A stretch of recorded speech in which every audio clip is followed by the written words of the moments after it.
What a strange night for me and Mr. Goat. It's my cat, by the way, if you're new to the show. Mr. Goat, named after the great Roger Federer, who had a tricky match that we did not expect tonight. I actually had to just finish it recently. That's why it's such a late night, a late video going out there, because I had to go teach tennis lessons. I left the house after Roger had almost bageled the first set, and I think he was up 4-2 in the second set. When I left, it looked like it was, pretty much over. And of course, I was shocked to find out hours later on court from Pete, who was shocked himself. He ran over to me and it was like something horrible had happened. And I guess it was pretty horrible for FedHead fans. So things took a sharp turn when Roger served for the second set. It's been a while. Are you done? Hit the music! Let's get into a real coffee break tennis.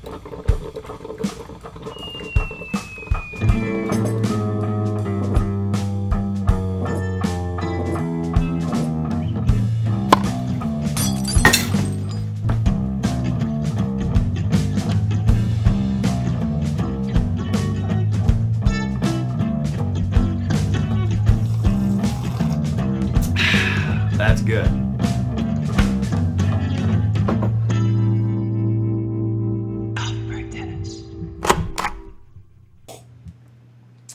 Welcome to Coffee Break Tennis. I tell you what, guys, I almost forgot what the music sounded like. It's been a while. I've been on the go. We went to Cincinnati to cover the tournament.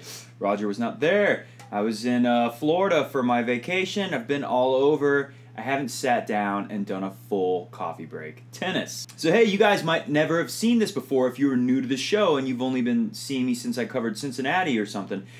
This is Coffee Break Tennis. I'm Matt Bradshaw, your host. This is Mr. Goat, the beloved internet cat, and I'm from Crunch Time Coaching. Pop that up on the screen. Crunch Time Coaching is the tennis player's ultimate resource, a tennis player's best friend if winning tennis matches and having fun on the tennis court is what you aim to do. So subscribe down below, hit a thumbs up, hit the share button and text it, or tweet it, or email it, share it in some way, somehow, to somebody who loves Roger Federer or just loves tennis. And don't forget a thumbs up. So Roger was serving for the second set. I think it was up 5-2.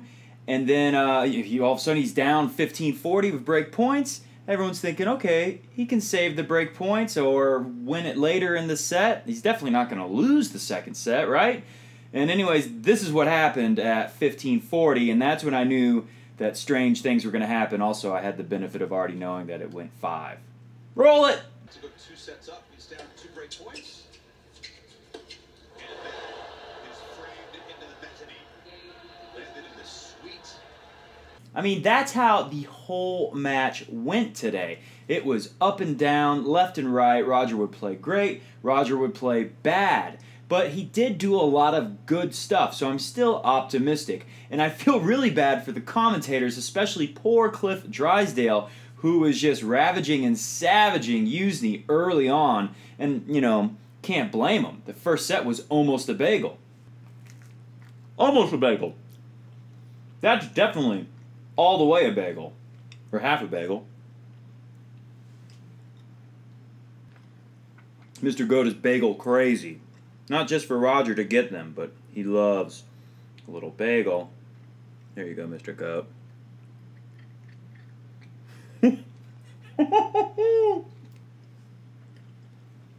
Bagel crazy.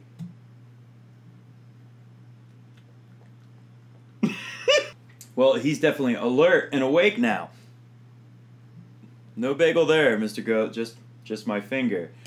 Anyways, I felt bad for the commentators, especially Cliff Drysdale, who was just going on about how this is a glorified practice match for Roger and that Usney has no chance. You can sit back down. No more bagels, at least for a little bit. He's great. I like Drysdale. And Chris Fowler was also joining in on the fun. I mean, everyone was. But Chris Fowler at least was, smart enough to say, well, until the match is over. But it does look to be this way, which, he's the pro broadcaster on the team, so he's always going to check the boxes and, what's a funny way to say that? Cover his ass.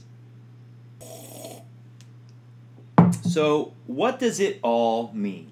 Is Roger going to be too tired to win this thing? The commentators definitely did not neglect to point out that Roger has never had to open a Grand Slam tournament with 2 5-setters back-to-back.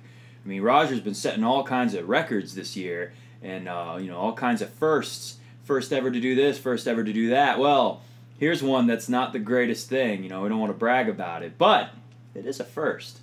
Congrats. I still think it's not that big of a deal because look at it like this. I'm going to look at the old laptop for a second. Roger covered 10,941 feet in this match. Against Tiafoe, another 5-setter, a little bit easier on the body, he covered 7,700 feet.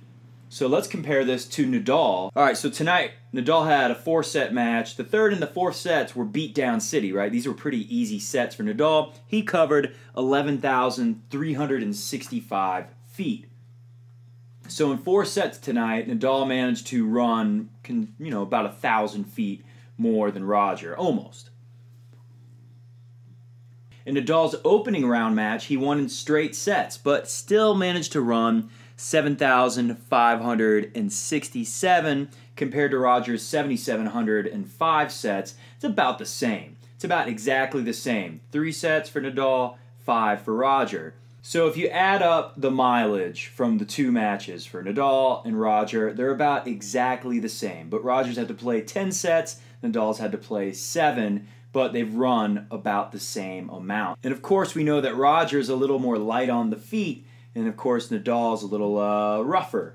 So even though they're the same distance, you could argue that Nadal's going to have a little more wear and tear on the body so far in the tournament and be a little more worn down or tired feeling than Roger. Of course, Roger's 5 years older, but either way, I think their fitness levels are pretty similar, and Nadal has had to work probably just a little harder than Roger, even though Roger's had to play more sets. Now you might say, well, hey, Nadal, that's just his style, man. He's always running all over the place. How about Cilic? That's a big guy who definitely doesn't want to run. Let's look at what he did. Okay, so Cilic's opening match, he won in 4 sets. He had to cover 10,516.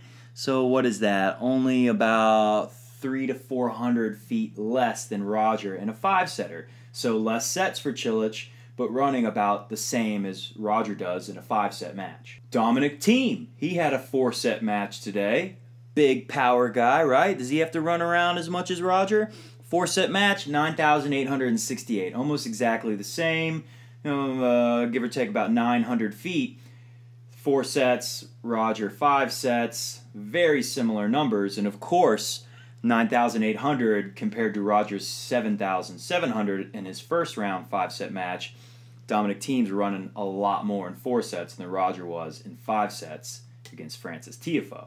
So the bottom line for Roger is this is the way he plays. It's just an advantage that he has. He plays shorter points. He's lighter on the feet than most players, so even though he might be running about the same as somebody else, it's still going to be a little easier on the body, which is part of why he's played pretty much injury-free for most of his entire career. And it's going to be key to Roger winning number 20 at the 2017 U.S. Open. This is something he's going to have to count on. So while some of the commentators out there, people out there, fans, whoever, are saying, oh, this is just too much to ask for, Roger's already had to play 2 5-setters, he's going to be way too tired to win this thing, I don't think we should go there just yet. And when people say, how'd this guy at the Australian Open finish the tournament by winning 3 5-set matches in a row? That's how. He's not running as much as other people because he keeps the points short. He's always attacking, and it's less wear and tear because he's a little lighter on his feet. But another thing about playing so aggressive and always attacking and always going for your shots no matter what is that when things aren't working right, you're a little rusty, like Roger has been saying he is because he hasn't been able to prepare the way he wanted to because he was working on rehabbing his back the last couple weeks. You're more likely to miss a ton of shots and hit a ton of unforced errors, and I don't remember the exact number, but I want to say this match was 60-something, and the Tiafoe match might have been 59 errors. Either way, Roger has already hit in 2 matches, just 2 matches at the U.S. Open, well over 100 unforced errors. I mean, it's pretty shocking. The good news is, though, is that Roger managed to hit almost just as many winners and get back into these matches. Now look at Grigor Dimitrov. This is a guy who can pretty much hit any kind of shot that Roger can hit. And that's where things are very different for these guys. It's very mental tennis. And you can see the difference there because Grigor Dimitrov had a kind of similar match today. It was a guy that everyone thought he was going to beat for sure. And then he was up, in the first and second sets. I think he definitely served for the second set. I'm pretty sure he served for the first set as well.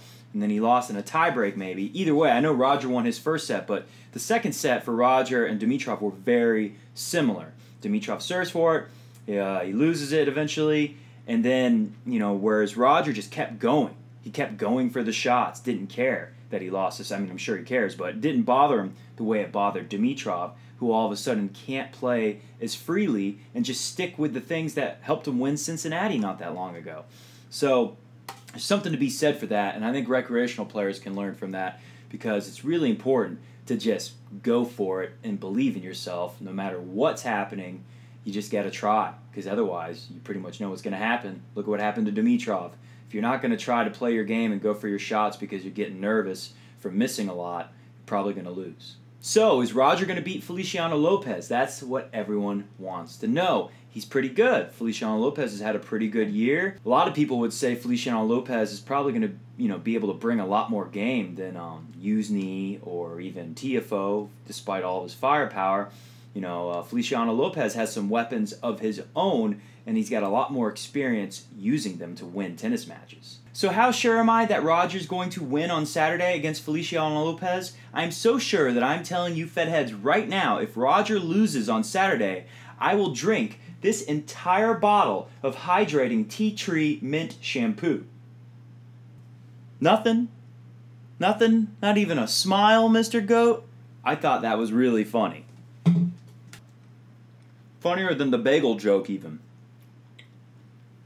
In today's match, Roger hit amazing shots. Lots of them, right? He had 60-something errors, 60-something winners. And a lot of them were just dazzling winners. What Roger was saying in the press conference was he's playing good. There's a lot of good there. He just has to fix the inconsistency, the ups and downs, like he said. He's just got to consistently play good. And he assured all of us in that press conference, Roger said, I'm going to be playing better. My level is definitely going to go up. So I'm hoping that we see it on Saturday. I'm hoping the level goes up so high that Roger wins in straight sets against Feliciano Lopez. And then the next match is looking like it could be Kohlschreiber, another guy that Roger's never lost to. And if the level's going up and the back is staying okay, I think we're going to get to see a couple straight sets wins back to back. I really hope that's what happens because that's what we need if Roger is going to go beyond that and be able to play somebody a little hotter. Like I know everyone is probably, this draw is opened up. It's right. It's great. Look at the schedule for tomorrow. We got people on center court, at least on the men's side, that a lot of people have never even heard of. John Isner is the headlining match tomorrow night, so that'll tell you a lot. I mean, I love John Isner, but he's not the most exciting game according to most of the fans of tennis around the world. So it's wide open for Roger. He knows it. He wants it. He's going to get his level up. He's going to fight hard like he just did in these 2 5-set matches. And that's where I get back to the media sucks. I'm on Google after the match trying to find this press conference. Couldn't find it anywhere. I don't know why it took so long to get just part of the press conference up on the internet. And I'm looking at these articles that these people have never played tennis in their life are writing for different news outlets around the world, saying it's an ugly match. I mean, it was kind of an ugly match. But, I mean, they're really dogging this match, making it look like, oh, something's wrong with Federer. But, Uzny played a great match. Uzny was going as hard as he could. And I've always had respect for Uzny, but I have even more respect for Uzny. And before I ramble on too much, let me just sum it all up for you with what Chris Fowler said. And I hate to take credit, but I'm going to do it anyways. I was thinking this in my head, and then I thought, oh, maybe I shouldn't say that on Coffee Break Tennis tonight because I'll look insensitive or something. But Chris Fowler said it for me. Can someone get Nick Kyrgios and bring him out here to watch this match. This is like in the 5th set, maybe late 4th set, early 5th set when he says this. We've got a 36-year-old, that's Roger, who's achieved everything, and a 35-year-old who's achieved quite a lot, a couple semifinals from Usny at the U.S. Open, quarterfinals of every major in the world at least. Oh, and of course, at this point in the match, Usny is cramping so bad that he's basically playing, like his right leg, his hip, it was all cramped up. He's basically playing on his left leg alone at this point of the match, and he's still going as hard as he possibly can go. And that's when Chris Fowler said, Usny is showing a hell of a lot of want to. And that's what makes you wonder about some of these up-and-coming guys. And that's the beauty of tennis. Because if Nick Kyrgios or Bernard Tomic, if they're gonna do this, right? If they're gonna, be up and down, like Kyrgios' match, he lost first round or second round, I think it was first round. The last set, it looked like he was hurting. Whoever it was, I think it was Brad Gilbert, he said, look, okay, so Kyrgios is hurting, something's wrong with his shoulder now, but he just hit a serve 130 miles an hour. I mean, he's got to be able to try harder than this, because he had a real up and down, and it wasn't up and down like Federer, who's clearly trying the entire time. It was like Nick Kyrgios is focused, then he's not focused. Nick Kyrgios is going to pull out and withdraw from the match, and then he's going to play the match. And he's just standing there not really trying, and then he's trying. And, it's hard for me to criticize these guys because I don't know exactly what's going on in their head, but come on, I mean, Chris Fowler said it best. Bring Kyrgios out here and have him watch this 35 and 36-year-old dudes. And, yeah, they're showing a hell of a lot of want to, and that's the beauty of tennis. If Kyrgios, if Tomic, if they're going to mess around like this, they're going to run out of time. I don't care how talented you are. As you get older, you're not going to be able to do it unless you're totally dedicated and you're just going for it. And I hope they find it, especially Kyrgios, he's so talented. I hope they find that drive and that desire and that love of the game to just go for it and try your hardest, blah, blah, blah, blah, blah. Anyways, you guys get the point. That's it tonight for me and Mr. Goat, who's very tired. You want a Fed hat, Mr. Goat? This one's neon green. Oh, sorry. You didn't like that.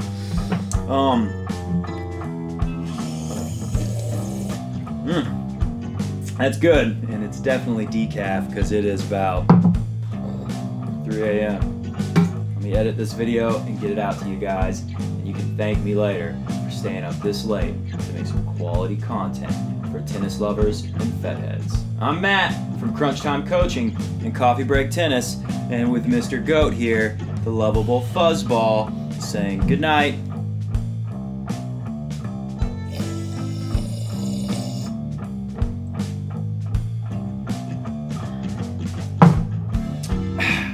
That's real good.